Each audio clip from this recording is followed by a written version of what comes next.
Hello बच्चा लोग, मैं आदित्य और आपका वेलकम करता हूं सेंटर ऑफ मास के एक और बेहतरीन से लेक्चर में। और आज अपन करेंगे लेक्चर नंबर 2। लेक्चर नंबर 2 में बेटा स्टार्ट कर रहे हैं अपन सिर्फ और सिर्फ कैलकुलेशन ऑफ सेंटर ऑफ मास। मैंने बताया था कंटिन्यूअस मास डिस्ट्रीब्यूशन क्या होता है, मैंने बताया था डिस्क्रीट मास डिस्ट्रीब्यूशन क्या होता है, कुछ फॉर्मूले बताए थे सेंटर ऑफ मास के। चलिए पहले कुछ क्वेश्चन करते हैं और फिर जल्दी से स्टार्ट करते हैं नया चीज, एकदम धमाकेदार सा चीज और मस्त मजा आने वाला चीज। सबसे पहले सर आप क्या करने वाले हो, एक क्वेश्चन जो होमवर्क दिया था बेटा, centre of mass of 1 kg and 2 kg mass system. अब इस क्वेश्चन में मैंने बताया था कि मैंने 0 0 ओरिजिन डिफाइन कर दिया है, तो क्या करोगे, सीधा फॉर्मूला लगाओगे। कौन सा, m1x1 plus m2x2 divided by m1 plus m2। कोई बच्चा जल्दी से कमेंट करके बता दो कि ऐसा क्यों सर। क्योंकि ये बॉडी x डायरेक्शन में है। अगर ये बॉडी x डायरेक्शन में है तो x सेंटर ऑफ मास ही हमें निकालने की जरूरत है। अगर बॉडी y में नहीं है, मतलब y में कोई मास नहीं है, z में कोई मास नहीं है, तो क्या करोगे निकाल के। अच्छा, तो इसीलिए x में सिर्फ है तो अपन x सेंटर ऑफ मास निकाल के खत्म करते हैं। तो हो जाएगा m, ये कितने का है जल्दी से देखो। अरे यार क्या हुआ जानते हो, अभी मैंने गेट खोला था पता है, और इतना सारा कीड़ा आ गया ना, तभी से मारते मारते ये हालत खराब हो रही है। आ जाए तक तो ये क्या हो जाएगा 1 इंटू इसका, देखो x1 क्या है, इस पॉइंट मास बॉडी जो 1 kg है उसका जो सेंटर ऑफ मास है, उसका लोकेशन, उसका पोजीशन है, प्लस m2 कितना है जल्दी से बताओ, 2 kg का। ये डिस्टेंस कितने का है, अब ये 0 है और ये 6 है तो 6 लिखेंगे, और डिवाइडेड बाय क्या होगा, दोनों का सम 3 हो जाएगा। तो this is what, this is x centre of मास। देखो मजा आ गया। तो क्या हो जाएगा वो देखो, एक्स सेंटर ऑफ मास कितना हो जाएगा वो देखो, 6 2 12/3 क्या हो जाएगा 12/3। तो कितना हो जाएगा जल्दी बताओ 4। तो क्या हो जाएगा 4 सेंटीमीटर। बोलो मस्त मजा आई गलबा। 4,0 क्या हो जाएगा 4,0। अगला देखो, इसमें मैंने जान के क्या किया, एक्स वाई समथिंग मिक्स कर दिया और ओरिजिन को मैंने तुम्हें इस अलग पॉइंट पे बताया। अब ये सिस्टम में मैंने ओरिजिन दे दिया, कैसे सर। अब देखो ना यार, अगर ये 0 0 नहीं मानोगे तो ये 0 कैसे होगा, और अगर ये 0 0 नहीं है तो यहां से इधर 6 और यहां से इधर -6, तो ये है तुम्हारा ओरिजिन। ये कोऑर्डिनेट्स ने हमें बताया कि ये है ओरिजिन। देख पा रहे हो, इसको मजा दिलाता हूं अभी मैं, तुरंत एक तगड़ा चीज बताऊंगा और उससे तुम देखना ये क्वेश्चन खटाखट करोगे। अब फॉर्मूला लगाते हैं, इसमें x में भी मास है और y में भी मास है। देखो यहां पे इसका x कोऑर्डिनेट और y कोऑर्डिनेट दोनों निकालना पड़ेगा, इसका x कोऑर्डिनेट और y कोऑर्डिनेट दोनों निकालना पड़ेगा मेरे भाई। ठीक, तो तुम निकाल लो अब डायरेक्ट x सेंटर ऑफ मास निकालो। तो क्या हो जाएगा m1x1, m1 कितना है देख 1 kg, x1 कितना है 0। पगला गए हो क्या, ये है x1 - 6 है कि नहीं। पहले x और y होता है, ऑर्डर्ड पेयर कैसे होता है बेटवा, x के बाद y होता है सर। तो पहला कोऑर्डिनेट जो होगा वो क्या होगा x। तो क्या लिखोगे 1 इंटू -6 प्लस m2 1 इंटू 0, अरे 6 है ना, 1 इंटू 6 प्लस यहां से ये कितना है, इसका x 0 है तो 2 into 0 divided by sum of all the masses. याद रखना 1 kg 2 kg, तो कितना हुआ 1 kg 2 kg, तो कितना हुआ -6 + 6 निपट गया, और ये भी निपट गया। क्यों सर, अरे ये -6 हो गया बेटा, ये +6 हो गया बेटा, ये 0 हो गया बेटा, और 2 1 3 1 4 हो गया बेटा, ये दोनों निपट गया, 0 डिवाइडेड बाय 4 0 हो गया, यानी कि x सेंटर ऑफ मास 0 पे होगा। ठीक, अब y सेंटर ऑफ मास निकालना हमें बचा हुआ है सर y, m1 y1 इसका y1 है 0 तो 1 इंटू 0 प्लस m2 y2 इसका y2 है 0, देख लो तो क्या हो जाएगा 1 इंटू 0, बहुत बढ़िया, प्लस m3 y3 कितना है 6, तो क्या लिखोगे 2 into 6 divided by m1 plus m2 plus m3, तो 2 और 2 4। क्लियर है भाई, क्या है 4।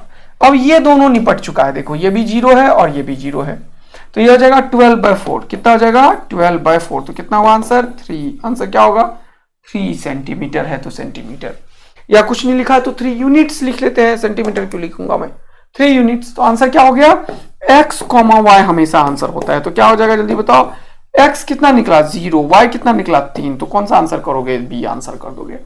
अब मैं अभी तुम्हें एक बढ़िया चीज बताता हूं, अगर दो मास इक्वल है, तो इसका सेंटर ऑफ मास इसके ओरिजिन पे होगा। ये तो बहुत आसान है निकालना, फॉर्मूला से निकलेगा क्या, निकाल के देखो, यहीं से निकाल के देखो। सपोज करो ये नहीं होता तो ये नहीं होता, सुनो इधर ध्यान दो, कंसंट्रेट करो। मैंने क्या बोला, अगर दो इक्वल मास है तो सेंटर ऑफ मास एकदम बीच में होगा। कैसे सर, निकाल लो ना, सिर्फ इन्हीं दोनों का निकालो। चलो चलो चलो चलो चलो, इन दोनों का निकालो। तो क्या लिखोगे, 1 into -6 plus 1 into 6 divided by 1 plus 1 2, ये हो गया प्लस का 6, ये माइनस, प्लस का 6 माइनस का 6 कितना हो गया 0 डिवाइडेड बाय 2, आंसर क्या हो जाएगा 0। या क्या हो गया, एक्स सेंटर ऑफ मास। जल्दी बताओ क्या हुआ, एक्स सेंटर ऑफ मास। बोलो मजा आया, निपट वे। हाँ जल्दी बताओ, और 0 ओरिजिन था, तो ये 6 इधर था, 6 इधर था, तो इसका बीच वाला पार्ट ये टोटल 12 है, 12 है। बात समझ में आएगी नहीं है, तो 6 इधर, तो बराबर बराबर पार्ट में बांटेंगे तो तुम ओरिजिन पे आ गए। तो ये क्वेश्चन एक ऐसा क्वेश्चन हो गया कि इससे मैं तुम्हें डबल ए आर्मी बनाने की कोशिश कर रहा हूं। देखना इधर ध्यान से, क्या बना रहा हूं मैं तुम्हें, double A army. Double A army क्या करता है, बहुत शानदार जल्दी से क्वेश्चन को सॉल्व करता है।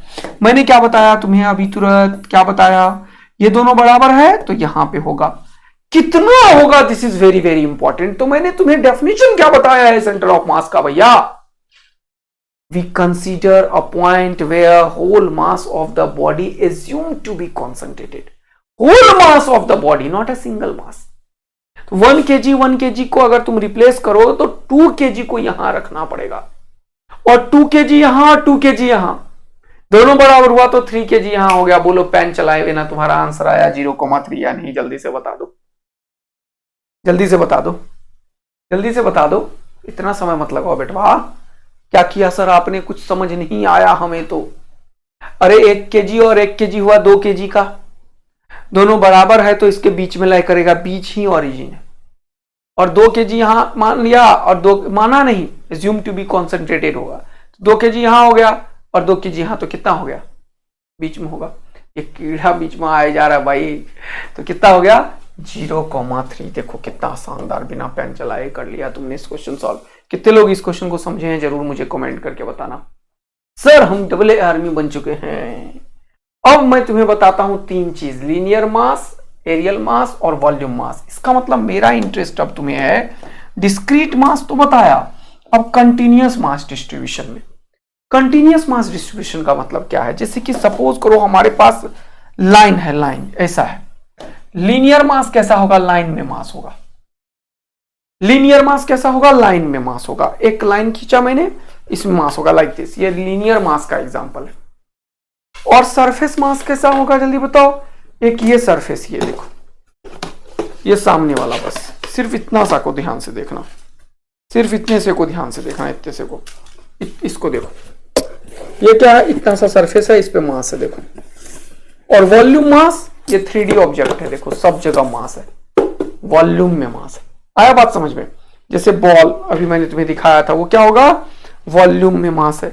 इसके अंदर क्या होगा जल्दी बताओ, वॉल्यूम में मास है। इसके अंदर क्या है जल्दी बताओ, वॉल्यूम में मास है पूरा भरा हुआ। तो लीनियर मास, सरफेस मास और वॉल्यूम मास। अब यहां पे 3 तरीके का मास डेंसिटी होगा। कौन कौन सा sir, linear mass density sir कहां पे होगा, लेंथ में होगा बेटा। सरफेस मास डेंसिटी सर कहां पे होगा, कहां पे होगा, कहां पे होगा, सरफेस पे होगा सर। वॉल्यूम मास डेंसिटी कहां पे होगा, कहां पे होगा, कहां पे होगा, सर वॉल्यूम में होगा सर। वॉल्यूम कैसा भी हो सकता है, हाँ सर, क्यूब हो सकता है बिल्कुल, स्फीयर हो सकता है बिल्कुल, इनमें से कुछ भी हो सकता है। क्यूब हो सकता है, स्फीयर हो सकता है, कुछ भी हो सकता है। लेकिन सरफेस मास कैसा होगा सर, ये हुआ सरफेस मास, देखो ये हुआ लीनियर मास, ये हुआ वॉल्यूम मास। आ रहा बात समझ में, तो वॉल्यूम मास ये वाला चीज है, ये वाला, ये पूरा वॉल्यूम में मास है। ऐसे ही क्यूबिकल बॉडी भी तुम ले सकते हो, क्यूबिकल बॉडी में भी हो सकता है मास, हाँ सर व्हाई नॉट। ये देखो आ रहा है समझ में बात? पक्का आ रहा है क्या? हाँ सर ये क्यूब है मान लो। ठीक है दोस्त, ये क्या है दोस्त? ये क्या है दोस्त? दोस्त ये क्या है सर? ये क्यूब है। क्या है ये क्यूब या क्यूबाइड कुछ भी हो सकता है। तो इसमें वॉल्यूम में मास है। यहां पे एक छोटा सा क्यूब कट मारेंगे, मान लो यहां पे एक छोटा सा क्यूब कट मारा, और इतने के अंदर जो मास होगा उसको हम एक छोटा सा मास नाम देते हैं dm। समझ में आया? और इसका वॉल्यूम को हम लिखते हैं dv। अच्छा, यहां पे क्या करेंगे हम? यहां पे हर एक जगह मास है, यहां से थोड़ा चलोगे मास है, थोड़ा सा चलोगे मास है, थोड़ा सा चलोगे मास है। Yes sir. तो हम क्या करते हैं, हम x डिस्टेंस पे एक dx विड्थ का एलिमेंट लेते हैं। सब लोग कॉन्सेंट्रेट करना है यहां पे। कंटिन्यूअस मास में हमेशा एलिमेंट लेना पड़ता है। एरिया वाला चीज है अगर, तो एरिया वाला एलिमेंट लेना पड़ेगा। वॉल्यूम वाला है तो वॉल्यूम वाला एलिमेंट लेना पड़ेगा, और लेंथ वाला है अगर तो लेंथ वाला एलिमेंट लेना पड़ेगा। इसको बोलते हैं एलिमेंट लेना। यानी कि कंटिन्यूअस मास बॉडी तीन तरीके का होता है, या तो लेंथ पे मास होगा, या तो एरिया पे मास होगा, या तो वॉल्यूम पे मास होगा। लेंथ पे अगर मास होगा तो x डिस्टेंस पे dx विड्थ में इसका मास dm है। ये क्या होगा वो देखो, ये एरिया है, ये dA एरिया है और dm मास है, और इसमें क्या होगा, वॉल्यूम में मास होगा। तो हमें तीन तरीके का सिस्टम पढ़ना है, कंटिन्यूअस मास सिस्टम, जिसमें एक होता है लीनियर मास डिस्ट्रीब्यूशन, एक होता है सरफेस मास डिस्ट्रीब्यूशन, एक होता है वॉल्यूम मास डिस्ट्रीब्यूशन। तो अब ऐसे सिचुएशन में जब हमें सेंटर ऑफ मास निकालने की बारी आती है तो एक प्रॉब्लम आता है बहुत बड़ा। कौन सा प्रॉब्लम सर? हमें मास कंटिन्यूअस में है तो फॉर्मूला इन सब का चेंज हो जाता है, कॉन्सेप्ट बिल्कुल अलग हो जाता है, इंटीग्रेशन के कॉन्सेप्ट पे बात आने लगती है। तो मैंने अभी तुरंत क्या सिखाया था, दो मास था तो तुम क्या करते थे, मास लेते थे और उसका position of centre of mass of that mass लेते थे m1 x1। वही काम यहां पे भी करेंगे।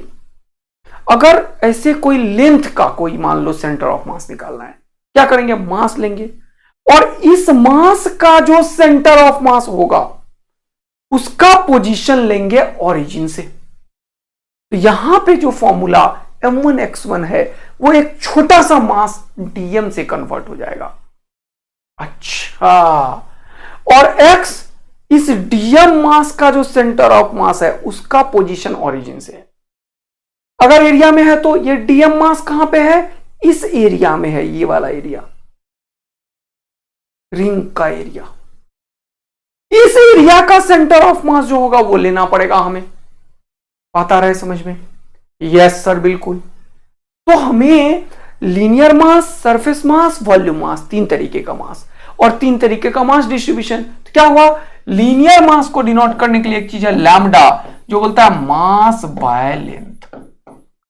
सरफेस मास को बताने के लिए एक चीज है कॉल्ड सिग्मा। सिग्मा क्या होगा, मास बाय एरिया। और वॉल्यूम मास को बताने के लिए एक चीज है कॉल्ड रो, क्या होगा, मास बाय वॉल्यूम। समझ आया? और अगर ये छुटकी मास है तो छुटकी लेंथ है, अगर बड़की मास होगा तो बड़की लेंथ होगा। जैसे सपोज करो लेंथ है L, मास है M, तो लैम्डा क्या होगा, M बाय L। लैम्डा क्या होगा, M बाय L।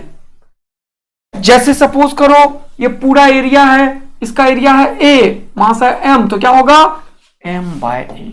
ये भी होगा, ये भी होगा, देख रहे हो, यहां पे M बाय V भी होगा।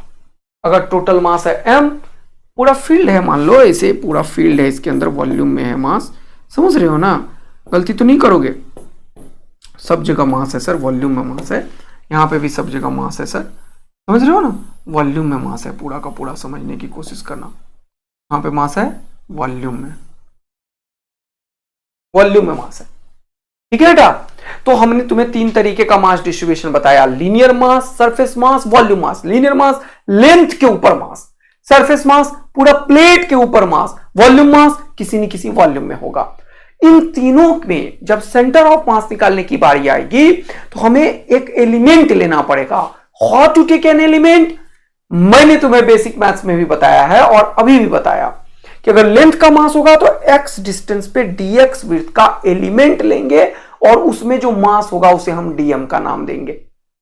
अगर एरिया में होगा, एरिया मतलब रेक्टेंगुलर प्लेट या फिर सर्कुलर डिस्क, आ रहा है बात समझ में, इन सब में एरिया में मास है तो क्या होगा, मास बाय एरिया।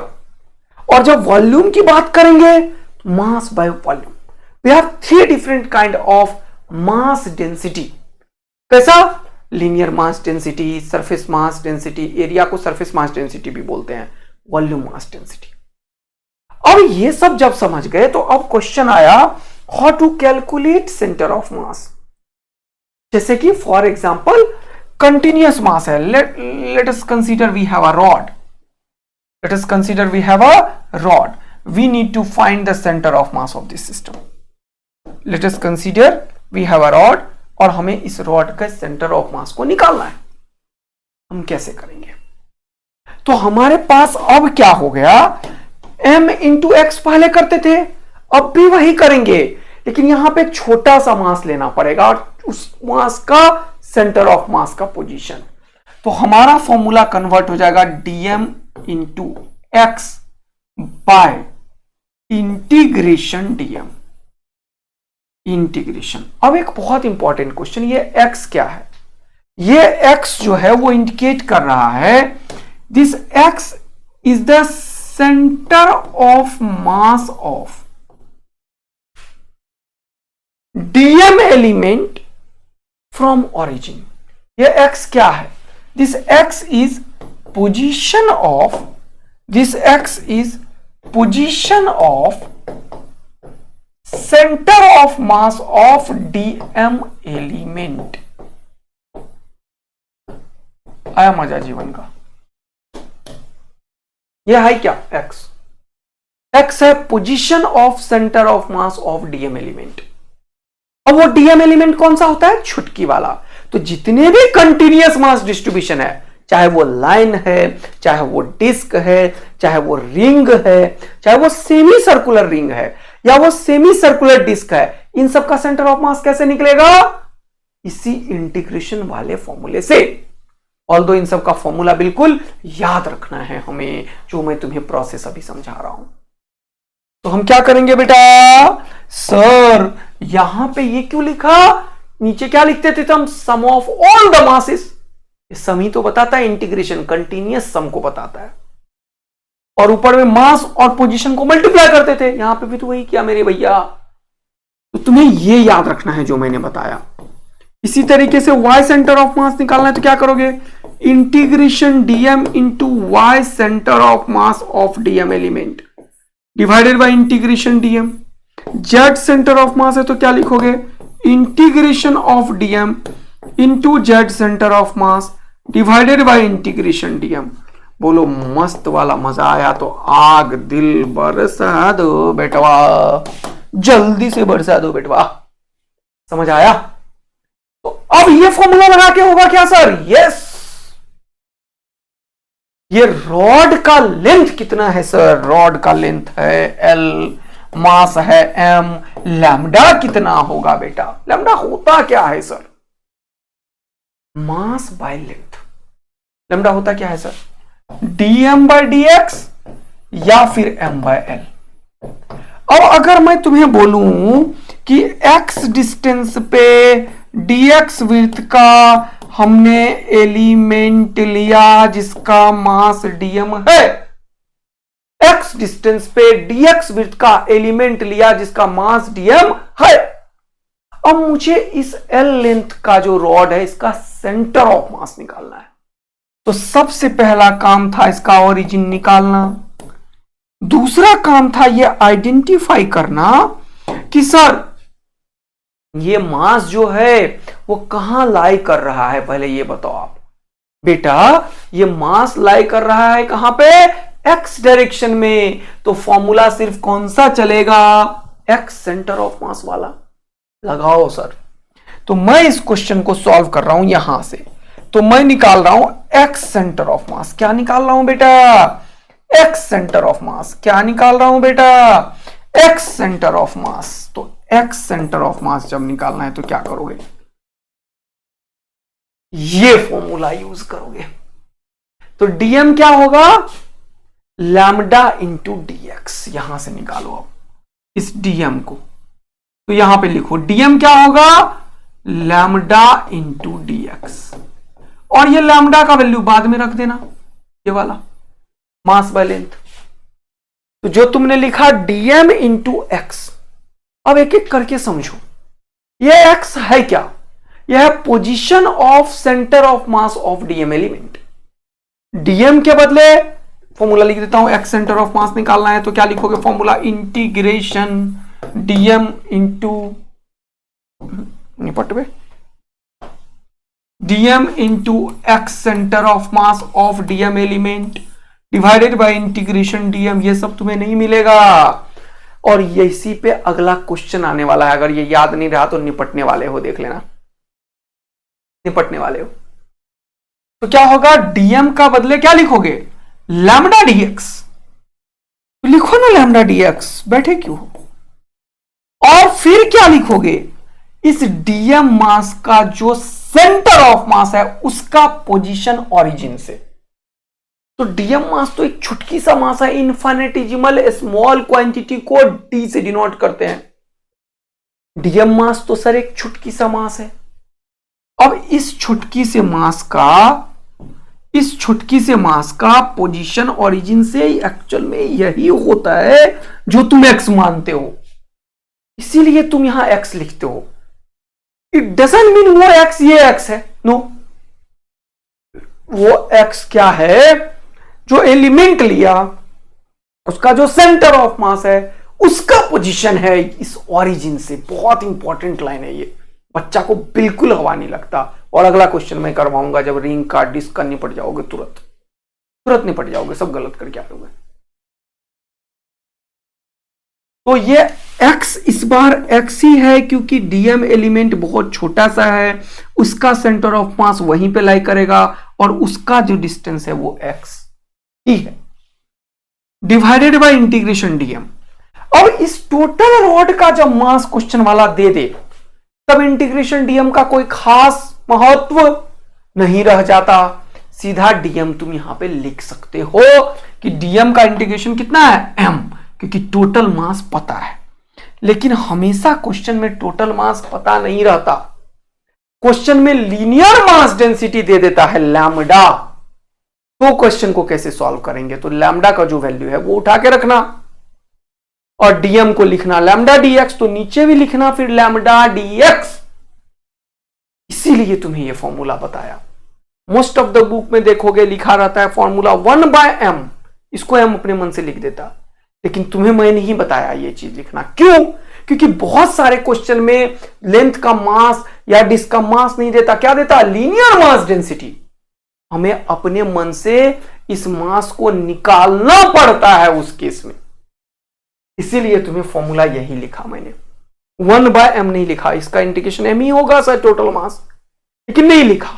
क्यों? क्योंकि तुम्हें यह चीज पता होना चाहिए कि सर ने बताया है कभी कभी रॉड का मास नहीं दिया रहेगा क्वेश्चन में, तो तुम्हें क्या करना होगा मेरे दोस्त? लैम्डा और डीएक्स ही लिखना पड़ेगा इस डीएम के बदले भी। तो खुपाच कर देंगे। अबे पगलू, इंटीग्रेशन वावा, ऊपर का फंक्शन इंटीग्रेट होगा तब लिखोगे, ऐसे नहीं काट दोगे कुछ से कुछ। अच्छा, ये हो गया। तो अब लैम्डा कांस्टेंट होगा तो बाहर आएगा, m कांस्टेंट है बाहर आएगा। यहां पे बचा x dx का इंटीग्रेशन कहां से कहां तक? 0 से स्टार्ट होके l तक जाएगा। तभी तुम इस छोटे से का मास का निकाले, सेंटर ऑफ मास इसका निकालते गए यहां तक पहुंच गए। तो फाइनली इस रॉड का सेंटर ऑफ मास का पोजीशन इस ओरिजिन से निकल आएगा। हम कहां से कहां तक जाएंगे? 0 से लेके l तक। अब इसको जब तुम सॉल्व करोगे तो यह हो जाएगा लैम्डा बाय m, यह हो जाएगा x dx का फॉर्मूला लगाओ यहां पे, x का पावर 1 + 1/1 + 1, हो जाएगा एक्स स्क्वायर बाई टू। क्या हो जाएगा जल्दी बताओ? X square by two. यहां से क्या हो जाएगा? 0 से लेके एल। अब ये क्या हुआ वो देखो, लैम्डा बाय एम, यहां पे हो जाएगा एल स्क्वायर बाय टू।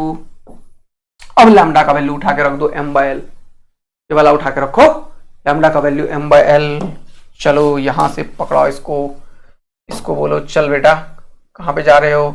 यहां पे जाना है। तो लैम्डा का वैल्यू रख दो, position of x centre of मास निकल रहा है। और ये बस प्रोसेस समझाने के लिए है, ऐसे नहीं कि स्कूल में लग गए, कोई पूछा लग गए, नहीं नहीं नहीं, याद रखना है ये रिजल्ट कि एक रॉड है और इसमें लैम्डा का वैल्यू जब मैंने एम बाय एल रखा है और इनटू यहां पे एल स्क्वायर बाय टू है, तो सीधा पता चल गया है। ये क्या कर दिया मैंने, एम एक और है ना नीचे, इसको भी लिखो। बोलो मजा आया? तो एम खुपाच हो गया, टकाक टकाक हो गया, ये हो गया एल बाय टू। ये तो होना ही था, अभी तो यही समझाया था। अगर यूनिफॉर्म मास डिस्ट्रीब्यूशन है तो सेंटर ऑफ मास हमेशा बीच में होगा। और दो डिस्क्रीट 2-2 केजी का था तो 4 केजी यहां पे था, तो पूरा का पूरा अगर एम मास का है तो एम केजी को हम यहां से एल बाय टू डिस्टेंस पे मानेंगे। ये तो वैसे भी आना था सर, यस, क्योंकि ये रॉड है।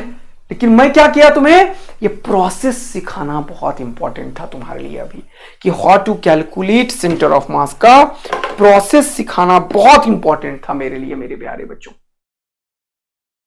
अच्छा सर, बहुत मजेदार।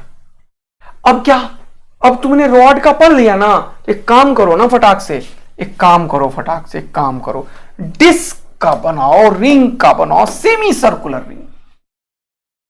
इसका सेंटर ऑफ मास कैसे निकालेंगे सर? ये तो लफड़ा पैदा करेगा। हाँ करेगा। फिर डिस्क, सेमी सर्कुलर डिस्क। अच्छा सर आप सेमी सर्कुलर क्यों बोल रहे हो, रिंग क्यों नहीं बोल रहे हो, डिस्क क्यों नहीं बोल रहे हो? क्योंकि रिंग और डिस्क कंटिन्यूअस मास डिस्ट्रीब्यूशन का एग्जांपल है जो सिमेट्रिकल इन नेचर है। उसका तो बहुत आसान है यार, बीच में होगा। कहां पे होगा? एकदम यहां पे। This is the centre of मास। क्यों निकालोगे? क्यों? क्योंकि ये सिमेट्रिकल बॉडी है रिंग। रिंग कैसा है? Symmetrical body. डिस्क के लिए, डिस्क का सर, डिस्क का भी निकालोगे, अभी निकालूंगा मेथड से। लेकिन इसका क्यों निकालूं मैं, जब तुम्हें पता है कि ये पूरा का पूरा बॉडी है। और मास कहां पे लाई करेगा बताओ मुझे, मास कहां पे लाई करेगा? सिमेट्रिकल बॉडी का मास इसके ज्योमेट्रिकल सेंटर पे लाई करता है। ये बताया था अभी तुरंत मॉर्निंग वाले क्लास में, ज्योमेट्रिकल सेंटर पे लाई करता है। बोलो हाँ है ना, बोलो। तो इसका निकालने की जरूरत नहीं थी मुझे। स्फीयर का भी तुम्हें बताया हुआ है मैंने, तुम्हें बताया हुआ है मैंने कि स्फीयर का भी कहां लाई करेगा बेटवा, जल्दी बता दो सर। ज्योमेट्रिकल सेंटर पे। कहां पे लाई करेगा? ज्योमेट्रिकल सेंटर पे, यहां पे है centre of mass. But the point is ये जो हाफ है सर, सेमी सर्कुलर है, इसका कैसे निकालेंगे? डिस्क है, दूसरे वाले फोटो में बना रहा हूं मैं डिस्क, उसका कैसे निकालेंगे? तो इसका भी इंटीग्रेशन वाला मेथड है। तैयार हो तो फोड़ डालें। देखो ध्यान से, बहुत मजेदार रिजल्ट बताने वाला हूं। इसका टोटल मास है m, इसका रेडियस है मान लो r रेडियस है मान लो, इधर नहीं लिखते हैं, इधर लिखते हैं। सेंटर क्या है, ये रेडियस है इसका r, मास m है। हमें इसका क्या निकालना है? Centre of mass. तो मैंने क्या किया, मैंने ओरिजिन मान ली। मैंने क्या किया बताओ? मैंने इसको ओरिजिन सेट किया, पहले x और y पोजीशन सेट किया। ठीक है, ओके सर, बहुत बढ़िया, बहुत सुंदर, बहुत मजेदार। ठीक है, यहां पे y पोजीशन सेट कर दिया मैंने। अब हमें इसका जो सेमी सर्कुलर रिंग है, इसको क्या बोलते हो जल्दी बताओ? Semi circular ring. क्या बोलते हो उसे? Semi circular ring. क्या बोलते हो उसे, जल्दी बताओ?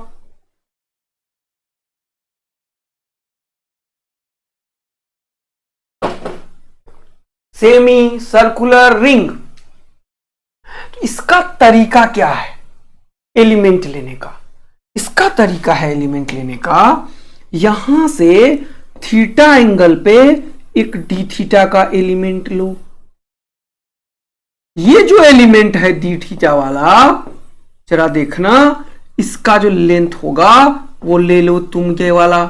थीटा एंगल पे डी थीटा एंगल पे एक एलिमेंट लेना होता है, ठीक है। How to take an element basic maths में बताया। रॉड है तो एक्स डिस्टेंस पे डी एक्स एलिमेंट लोगे, सेमी वाला चीज है आर्क वाला तो थीटा एंगल पे डी थीटा एलिमेंट लेंगे। समझ आ रहा है?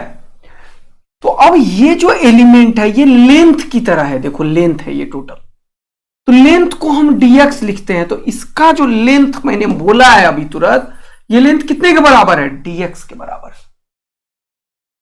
ये लेंथ कितने के बराबर है? dx के बराबर है। ये लेंथ कितने के बराबर है? dx के बराबर है। देखो dx, ये dx किसके बराबर होगा, क्वेश्चन ये है।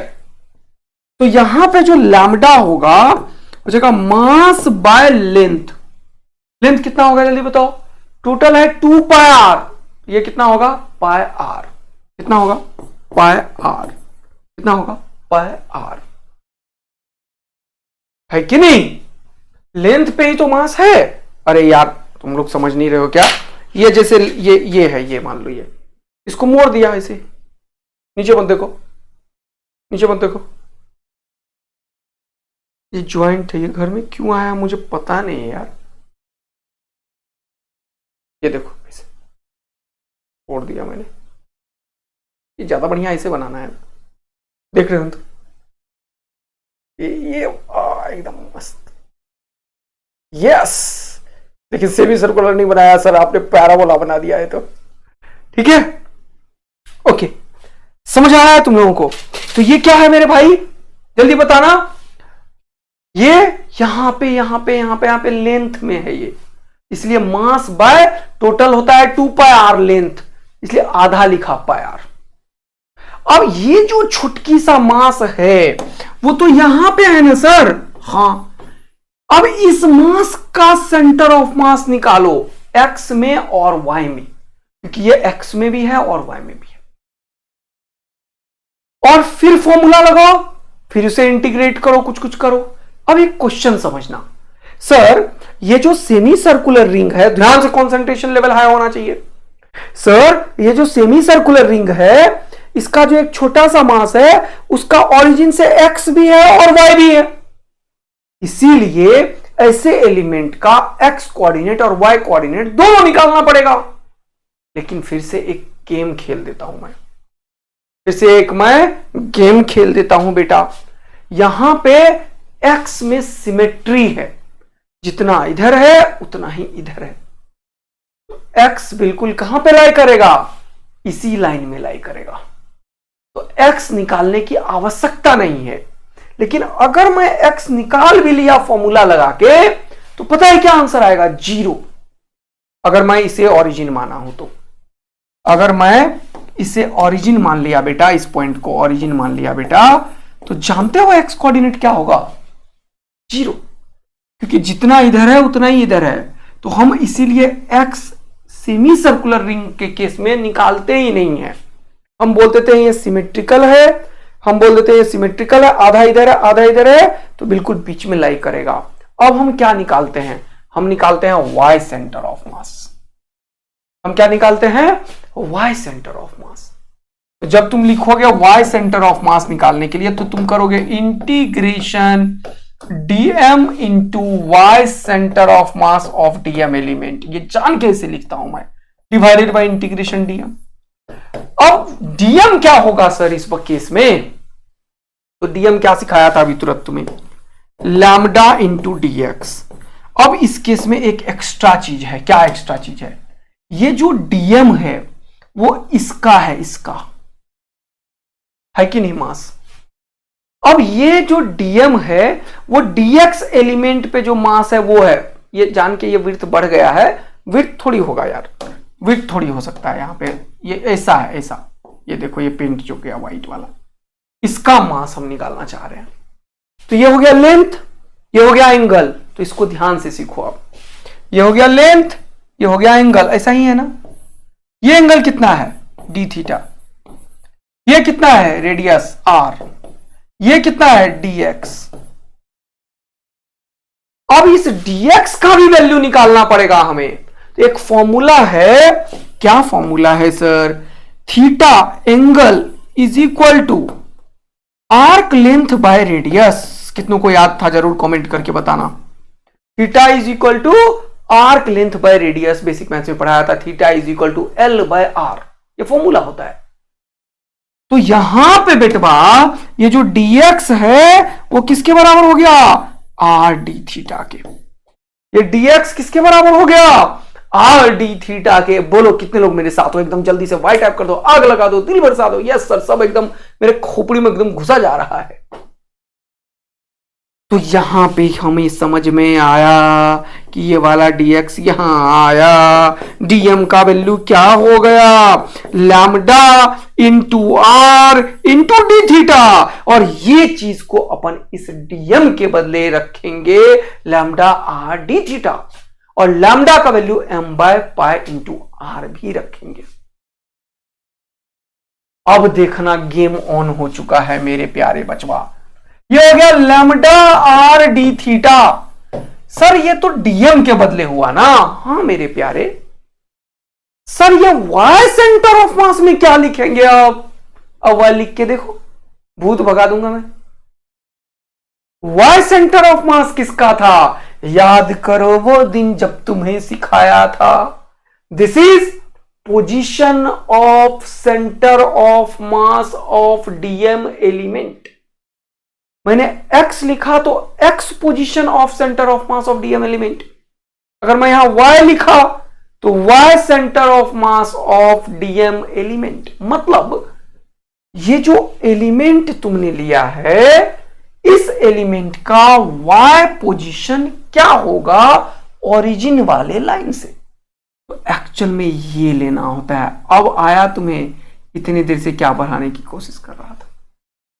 आर का ये हो गया आर कॉस थीटा, और ये हो गया r sine theta, r sine theta.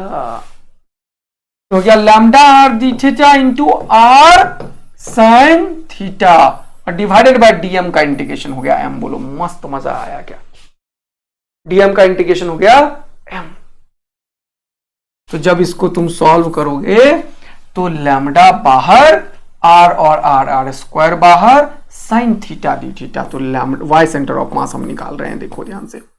Lambda बाहर, आर स्क्वायर बाहर, बाय एम बाहर, integration sine theta d theta. देखो ये चीज कितनों को समझ आया।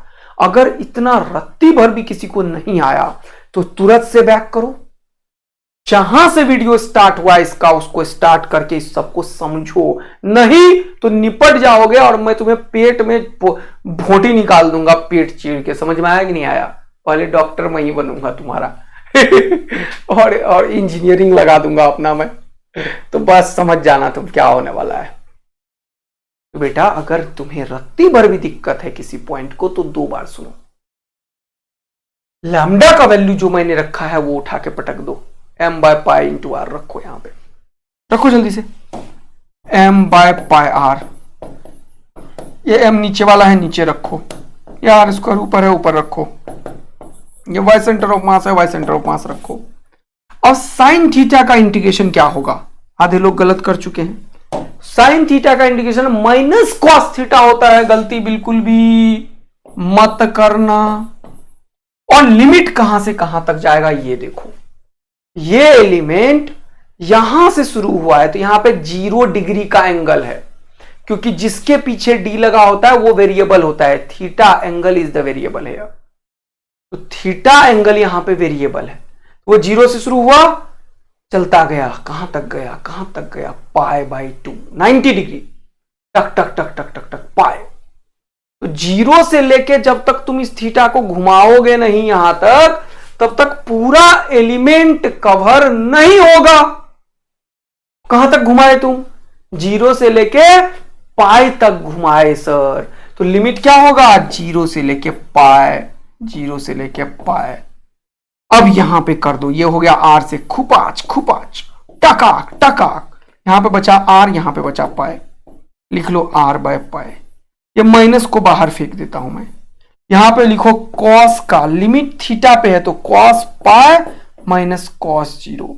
अब देखो ये माइनस हो गया, ये आर हो गया, ये पाए हो गया। कॉस पाई का वैल्यू होता है कॉस 180 डिग्री माइनस 1 होता है। ग्राफ पता है कॉस का ग्राफ कैसा होता है ऐसा, ये 90 और ये 180, 180 पे कितना देता है -1, तो ये कितना हो गया -1। और cos 0 होता है 1 माइनस फॉर्मूले का, इसमें ऑलरेडी है माइनस वो वाला, cos 0 डिग्री होता है 1, तो माइनस और माइनस -2 और -2 इंटू माइनस प्लस हो गया 2r बाय पाए। आज के बाद से जिंदगी के अंतिम क्षण तक याद रखना कि ये होता है 2r बाय पाए। क्या क्या भैया, क्या भैया, सेमी सर्कुलर रिंग का centre of mass, semi circular ring का वाई सेंटर ऑफ मास जो होता है वो 2r बाय पाई होता है। x क्या हुआ, x तो यही है।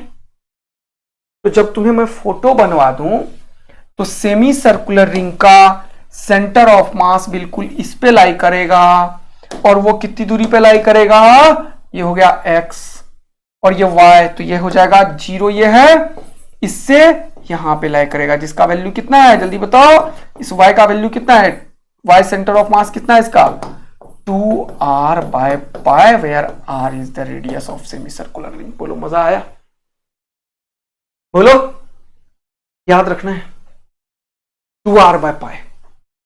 अब तुम्हें एक तगड़ा मजा दिला दूं, अब तुम्हें तगड़ा मजा दिला दूं, अगर मैं सेमी सर्कुलर रिंग नहीं बोलता, बोलता एक आर्क है, तब क्या करते तुम, निपट जाते? कोई एक आर्क है तो निपट जाते? निपटने नहीं देगा तेरे को मैं, निपटने नहीं देगा तेरे को बेटा। मान ले ये टोटल एंगल है थीटा, इसका भी निकाल देते हैं। इसका सेंटर ऑफ मास जानते हो क्या होता है, हमेशा इसके सिमेट्रिकल लाइन पे लाई करता है। सिमेट्रिकल लाइन क्या होगा, एकदम बीच से, जब तुम बीच से निकालोगे तो ये एंगल कितना होगा, आधा एंगल होगा, हाफ एंगल, तो ये हो जाएगा थीटा बाई 2 हो जाएगा ना। तो इस पॉइंट से ये जो वर्टेक्स वाला पॉइंट मेड होता है, लास्ट वाला दोनों पॉइंट मिला के, इस पॉइंट से ये ओरिजिन है, इससे ये कितनी हाइट पे होता है, उसका एक स्टैंडर्ड फॉर्मूला हमने डिराइव करके बनाया हुआ है, और तुम्हें बना दिया मैंने इसी तरीके से फिर से डबल ए आर्मी। तो डबल ए आर्मी क्या करता है जल्दी बताओ, डबल ए आर्मी क्या करता है, फोड़ता है सर, है कि नहीं। तो वाई सेंटर ऑफ मास का अगर तुम्हें धमाका मचा दूं मैं, हाँ सर मचा दो, मचा दो सर, जल्दी बताओ, धमाका मचा दूं तो क्या बोलोगे तुम, सर बहुत मजा आएगा हमें, सर हमें बहुत मजा आएगा। तो फॉर्मूला क्या होता है सर, ये होता है sign theta by 2 by theta by 2, ये होता है फॉर्मूला। इससे कोई भी दुनिया का क्वेश्चन सॉल्व हो जाएगा इस तरीके का, इतना छोटा हो या इतना बड़ा हो या फिर क्वार्टर ही क्यों ना हो। समझ आया कि नहीं आया? क्वार्टर समझ के इधर फोकस कर लेने तो भोंटी निकाल दूंगा इधर फटाफट से। तो क्या होगा y centre of mass sir, इस फॉर्मूले का यूज करो, तो साइन थीटा बाई 2 के बदले यहां पे कितना है बताओ, आधा एंगल, तो थीटा बाई 2 का वैल्यू कितना है 90 डिग्री, बोलो हाँ है ना। थीटा ये एंगल है, इस बार क्या आ गया भाई, तू कहां से आ गया, कहां छुपा हुआ था। तो साइन 90 डिग्री, और ये हमेशा रेडियन में रखना, याद रखना, ये this is always in radian, theta is in radian, theta is in radian. तो यहां पे क्या होगा पाई बाई 2 और साइन, अच्छा एक चीज और मिसिंग है r, r sine theta by 2 by theta by 2, ये होता है फॉर्मूला इसका, r sine theta by 2 into theta by 2, ये होता है फॉर्मूला इसका। तो साइन 90 कितना हो गया 1, और ये क्या हो गया पाई, और इसके नीचे वाला 2 ऊपर जाएगा, क्या आंसर 2r बाय पाई आ गया सर। मजा आ गया जीवन का सर, ये तो वही रिजल्ट आ गया जो आपने बताया। तो डबल आर्मी यही तो करता है। अब मैं तुम्हें क्वार्टर का पूछूं तो बना दोगे क्या, तो घर में कल करके बताना, होमवर्क दे रहा हूं, होमवर्क दे रहा हूं बेटवा कि अगर ये ऐसा कोई क्वार्टर आर्क है, रेडियस इसका आर है, रेडियस इसका आर है, तो तुम्हें बताना है, अगर रेडियस इसका आर है तो तुम्हें बताना है इसका सेंटर ऑफ मास का लोकेशन क्या होगा। इसका सेंटर ऑफ मास का लोकेशन क्या होगा। क्या बात समझ में आई? मजा आया? अच्छा लगा? याद रखोगे r sine theta by two, theta by two कोई भी बना दोगे, यही चीज यहां अप्लाई करना। अब तुम एक बात बता दो, यहां का थीटा कितना है जल्दी कमेंट करो। तो यहां का थीटा कितना है जल्दी कमेंट करो। सर पाई बाई टू, लेकिन तुम्हें लेना क्या है? थीटा बाई टू, यानी कि क्या होगा? Pi by 4, pi by 4। और हमेशा इसके बाइसेक्टर से जाएगा, ये बाइसेक्टर वाले लाइन पे यहां से तुम देखोगे कितनी जगह पे है। नहीं आया समझ में? यहां पे बाइसेक्टर ऐसे बनाया ना यार, बाइसेक्टर मतलब आधा आधा काटने वाला चीज। यहां पे बाइसेक्टर बनाया ना, वैसे यहां पे बाइसेक्टर बनाऊंगा मैं ऐसे, तो इसको आधा और आधा पार्ट में डिवाइड कर देगा। बोलो क्या समझ आया? अच्छा लगा? क्लियर है? तो ये चीजें भी तुम्हें क्लियर होनी चाहिए। R sine theta by two by theta by two. No the point is कि ये तो समझा दिया सर आपने, अब इसके ऊपर और भी क्वेश्चन आएगा ढेर सारा, लेकिन एक दो क्वेश्चन करना बनता है दोस्त। चलो पहले ये क्वेश्चन करते हैं, चलो उसके बाद कुछ। अबे कीड़े, अरे बोला figure shows a composite system of two uniform rods, एक रॉड इधर एक रॉड इधर, length as indicated, then the coordinate of the centre of mass of the system of the rod. जब भी कंटिन्यूअस मास बॉडी आए इस तरीके से, तो उसको डिस्क्रीट में कन्वर्ट करो। कैसे? इसका सेंटर ऑफ मास का यूज कर करके। तो इसका सेंटर ऑफ मास का यूज करो जल्दी से। ये L लेंथ का है तो यहां पे L बाई 2 है, तो इस क्वेश्चन को कन्वर्ट करो एक ऐसे क्वेश्चन में जिसका ओरिजिन तो ये है, हां सर, और ये दूरी कितनी है? L by 2। तो यहां पे एक मास है। कितना मास है? जितना इस रॉड का मास होगा। तो बोल रहा है figure shows a composite of two uniform rod of length as indicated. बता रहे समझ में? Find the coordinate of centre of mass of the system of the rod. अब इसका लेंथ L है, तो एक मास यहां पे है, कितनी दूरी पे? L बाई 2 पे, और ये 12 का है, तो दूसरा मास यहां पे होगा, यहां पे कितने पे? L पे, L पे। आया बात समझ में? आया बात समझ में? अब क्योंकि ये बोला यूनिफॉर्म रॉड है, तो अगर L लेंथ का मास होगा 10 kg तो 12 का होगा 20 kg। अगर L लेंथ का होगा M तो 12 का होगा 2M। क्यों? कैसे पता सर आपको? मास तो दिया नहीं, कुछ भी मान लो मास, फर्क नहीं पड़ेगा। लेकिन ये बहुत इंपॉर्टेंट है, जो भी मास इसका मानो उसका डबल मास इसका मानो। क्यों सर? यूनिफॉर्म रॉड्स, इसीलिए मास यूनिफॉर्म लेवल पे है। तो माना मैंने, क्वेश्चन वाले को जरूरत नहीं है देने का, इसका मास है M, तो इसका कितना होगा? 2M। तो अब निकालेंगे अपन फॉर्मूला से, क्या सर? X सेंटर ऑफ मास और Y दोनों। तो जब तुम X निकालोगे तो M1 X1, ये M का वैल्यू L बाई 2 है, लेकिन M2 में X है ही नहीं, 0 है X, Y है। तो लिखोगे 2M into 0 divided bye 2M plus M, कितना हो गया? 3M। तो ये क्या हो गया जल्दी बताओ? ये तो 0 हो गया, और ये क्या हो गया? ml by 6m। लिख लो ml बाय 6m, mm खत्म, ये हो गया l बाय 6। कितना हो गया? l by 6। ये तो गया और ये भी गयो, l बाय 6 इसमें भी है, इसमें भी है। अब दूसरा निकालो y सेंटर ऑफ मास, दूसरा निकालो y सेंटर ऑफ मास, दूसरा निकालो y सेंटर ऑफ मास। और y सेंटर ऑफ मास क्या होगा जल्दी से बताओ मुझे? y सेंटर ऑफ मास क्या होगा जल्दी से बताओ? y होगा m1 y1, तो 2m into L, m2 y2, m2 कितना है m, इसका क्या है y0, इस बार m इंटू 0 लिखो, divided by 3m, total mass लिखना है, कुछ भी करो आंसर सेम आएगा। तो ये खत्म हो गया, ये हो गया 2ml, mm खत्म, 2l/3।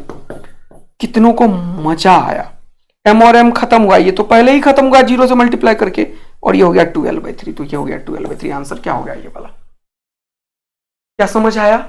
अगर कभी डिस्क्रीट मास है उसको कंटिन्यूअस में कन्वर्ट करो, और ये सब चीज जो फिजिक्स में पढ़ाए जा रहा हूं उसको ख्याल रखो दिमाग में। एक दो क्वेश्चन मैं दूंगा फिर से होमवर्क, इसको अटेम्प्ट करके आना बेटा, बिल्कुल भी दिमाग मत लगाना, ये क्वेश्चन को जरूर अटेम्प्ट करना, अटेम्प्ट इट, 3-4 मिनट देना, हो या नहीं हो कल हम सॉल्व करेंगे क्लास में सुबह सुबह। और अब 12 वाला भी मैं पढ़ाने लगूंगा, तो आज थोड़ा सा बस तुम लोगों को वार्म अप सेशन था, लेकिन कल से 11th और 12th दोनों चलेगा। तो तुम लोगों ने इंडिया का सबसे बेहतरीन बैच बनाया है, इसके लिए बहुत बहुत धन्यवाद। और आप लोग जरूर इसे इतना शेयर करो कि हमारा MATE-GX और नया बैच इंडिया का एक ऐसा बैच बने जो बच्चों के लिए है, और बच्चों ने इसे बनाया है। थैंक यू सो मच इतना प्यार देने के लिए, इतना शेयर करने के लिए, इतना वैल्यू ऐड करने के लिए। आप लोगों से मैं बहुत कुछ सीखता हूं और बहुत कुछ करता भी हूं। मैं ये सीखता हूं कि कैसे अपने काम के लिए कमिटमेंट होना चाहिए, और वो आप लोग सिखा भी देते हो मुझे। थैंक यू सो मच मेरे प्यारे बच्चे लोग, खूब सारा शेयर करना है आप लोगों को, ताकि ये उन बच्चों तक पहुंच पाए जिन्हें इनकी जरूरत है। Thank you, love you, bye. मिलेंगे कल सुबह, और कल से 12 वाला भी ले दूंगा सेशन। Thank you.